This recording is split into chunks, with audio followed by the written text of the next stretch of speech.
ევროკომისიის პრესპიკერის ანიტა ჰიპერის განცხადებით, კაია კალასის წინადადებებს რუსეთთან შესაძლო მოლაპარაკებებში ევროკავშირის პოზიციის შესახებ წევრი ქვეყნებისგან ფართო მხარდაჭერა აქვს. ეს წინადადებები მათ შორის მოიცავს საქართველოდან რუსული ჯარების გაყვანის მოთხოვნას. კითხვას ყველა ჩამოთვლილმა პუნქტმა მიიღო თუ არა მხარდაჭერა ევროკავშირის ქვეყნების სრული შემადგენლობისგან, ჰიპერი პასუხობს, რომ ამ მხრივ უდიდესი მხარდაჭერა არსებობს.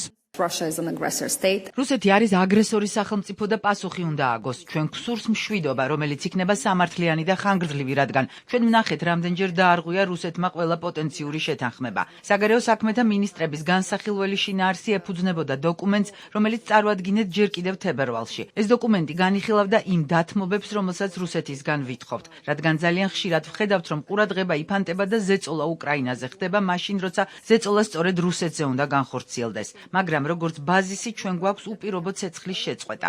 რუსეთმა უნდა შეწყვიტოს თავისი საბოტაჟის ოპერაციები. ჩვენ ასევე ვერ მივიღებთ რუსეთის მოთხოვნებს უკრაინის შეიარაღების შეზღუდვის შესახებ და მისი ტერიტორიული მთლიანობის, სუვერენიტეტისა და დამოუკიდებლობის არაღიარებას. ცხადია, გვაქვს საფიქრალი უფრო ფართო უსაფრთხოებასთან დაკავშირებით, როდესაც რეგიონში რუსული ჯარების ყოფნას ვუყურებთ ისეთ ქვეყნებში, როგორიცაა საქართველო და მოლდოვა და როგორც სამხედრო, ისე არასამხედრო ხასიათის ყველა იმ ჰიბრიდულ ქმედებას, რომელსაც რუსეთი ახორციელებს. ჩვენ გვქონდა დისკუსია, გავაგრძელებთ ამაზე მუშაობას.